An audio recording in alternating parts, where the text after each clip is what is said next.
Hi, I'm Steve Barlow. This is the Humanised Workforce Future You podcast video, where we're talking about perceptions of the future, issues that we need to be aware of, and their role in a rapidly changing work and life environment. Hi, I'm Craig Saffin. The Humanised Workforce Future You podcast series is focused on the key factors evolving to create a more humanised workforce and how people from all walks of life are creating their future selves. It's interesting, this morning only I received a blog update from one of my friends who lives in New York, Roberto DeVito, and he was talking about people who don't trust are not trusted, which I thought was an interesting blog, but also I thought, well, as I get older, do I trust people more or do I trust them less as you get more and more life experiences? What do you think about that? Well, I mean, as you get older, you realise that the people that you got to trust are getting younger and younger all the time. People in your age group, sort of, many of them are bowing out, you know. Yes. But I just think that there's something perennial about this, you know. Yeah. We're all born with our talents and with our particular makeup. We all bring something to the table that's valuable. Yes. And we feel good when other people recognize that. And when they show trust in us and say, here's something you can do. Yeah. You'd be good at this. And let the person shine and let them contribute. And it might not be perfect because we're all learning. And we all make mistakes, and there's always errors in the system. Yeah. But you can't steer a parked car, as they say. You know, you can't fix the errors if people are too scared to do anything. Yeah, it's funny. I like to. It's funny what you say. It's very interesting for me because I actually like working with younger people because you know, sometimes people think, oh, you're an experienced business person, you can do coaching and mentoring, stuff like that. But actually, I heard the term yesterday, actually, reverse coaching, and I find that I learn a lot from young people, especially around digital or trends in that sort of space.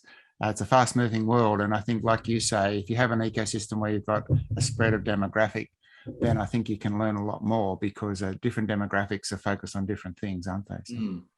And I guess this brings us to the third point here about balance. You know, balance has got to do with the fact that you might be a leader, but you're also part of a system. Yeah. And that system contains other people, consists of other people. It consists of stories and histories and storylines that have brought people to where they are. And there are other people and other parts of the system that influence what's going on. Right. And being balanced is about recognizing and respecting that. You can't change one thing without it having a flow-on effect somewhere else. Yes. And so, I mean, if you recognize and value people and you're prepared to trust them, if you inspire them with your vision, then that's going to have flow-on effects. And some of those effects will be wonderful. Yes. And some of those effects might not be so wonderful because in every system, there are errors. And there's no perfect system. Human beings aren't capable of creating perfect things in that way. So there's always errors going to be evident somewhere. And progress is created when you fix the errors, when you solve some of those errors. Yeah, you solve problems and find a way through the obstacles and things like that you've already been talking about, right? Yeah. And I think one of the key words you've just mentioned is that system piece. So this ability to have a systems thinking approach and not just think on just one issue in isolation, because very few things exist in isolation, then being able to think systematically, I think, is actually a very important skill as well, and something we may investigate a bit further later. And I think the Agile, you know, when you think of Agile leadership, I mean, if it is so simple that you can fix it really easily, you're not talking about a significant change here. But when you bring significant change, like transformational change, transformative change, then it's going to have all kinds of flow-on effects. And this is when you need really great leadership. You need agile leadership so that you're not fixed. I mean, the non-agile leader is kind of fixed. Yeah. They can't bend, they can't flex, they can't twist around. They've just got rigid ideas and rigid ways of operating. But the agile leader is able to flex and flow with the situation. And they are responsive to what's going on, and they're able to impact what's going on in positive ways. This concept of flow actually has come up in a previous interview that we did earlier in the podcast series, didn't it? And so that ability to be flexible and to move with how things are changing is definitely a required skill. And as you've said, probably an essential piece of the agile leader, right? Do you think? Yeah, absolutely. Oh, yeah, absolutely. Yeah. Okay. Interesting. All right. So, do you think one thing before we move on is how important or how difficult it is it now in the post-pandemic world, or if we are post-pandemic, I don't know, the jury's out on that, but anyhow, how important is it to get that personal and that business and business relationship balance right? And because it's blurred a lot more. We've discussed a lot already in this series how much it's blurred with hybrid working and working remotely and working in the office, all this stuff going on. How important is it to get that balance right is what you're talking about at the moment? Well, I think that we have in many ways coped okay with the pressures of the COVID and the pandemic. But the question is, at what cost do these things happen? Sure. A lot of people aren't. I mean, the average person's got an average amount of agility, or to put it in my terms, change fitness. They've got an average amount, and they cope with average things in average ways.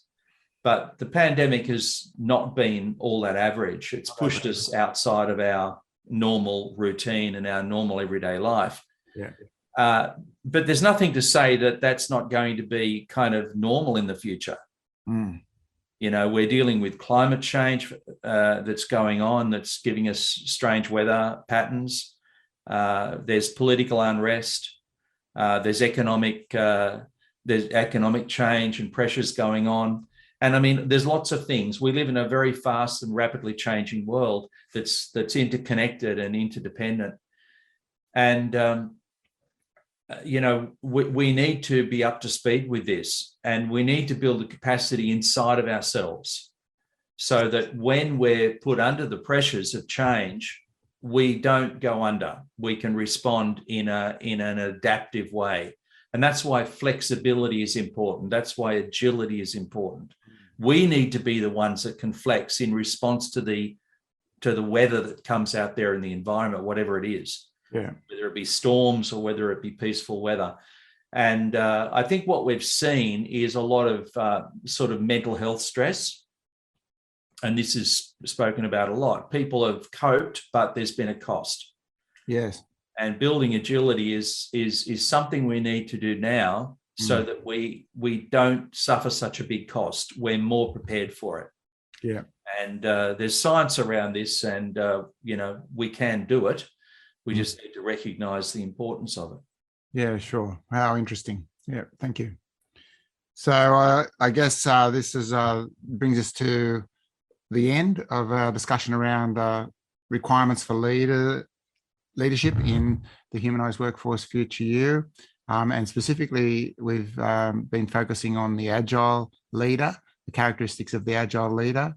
And over the last two episodes, we've covered the values that leader must have, having personal values that are suitable for leading the organisation, the confidence someone must have to lead the organisation, and be able to project that in an authentic way, and the insightfulness so that they can get over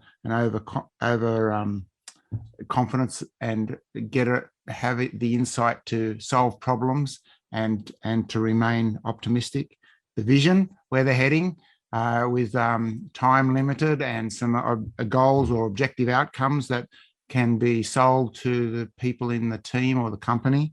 And the fifth one was trust and being trustworthy.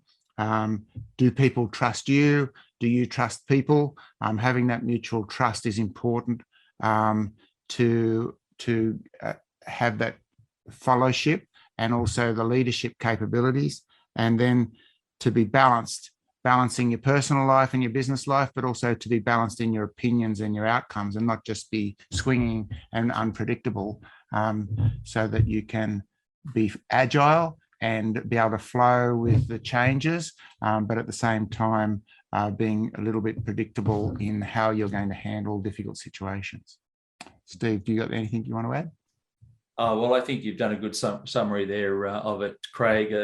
These are important issues, and for humanised workforce and future you, this is certainly part of the mix of what we need to get right, I think. So, yeah, leadership has been a big theme in the podcast that we've done, and I think this sort of has been 2 episodes on this, but it sort of touched on it. But I think it also shows us where there's other areas we need to explore, and that's what we'll do in the next episode, won't we? Thanks very much, Steve. Okay, thanks, Craig. Thanks for watching this video on Humanised Workforce Future You. Please leave a rating or review for the series on the medium where you source your videos. The transcripts for today's video can be found on craigsaffin.com. Please subscribe to the series to avoid missing out on future episodes.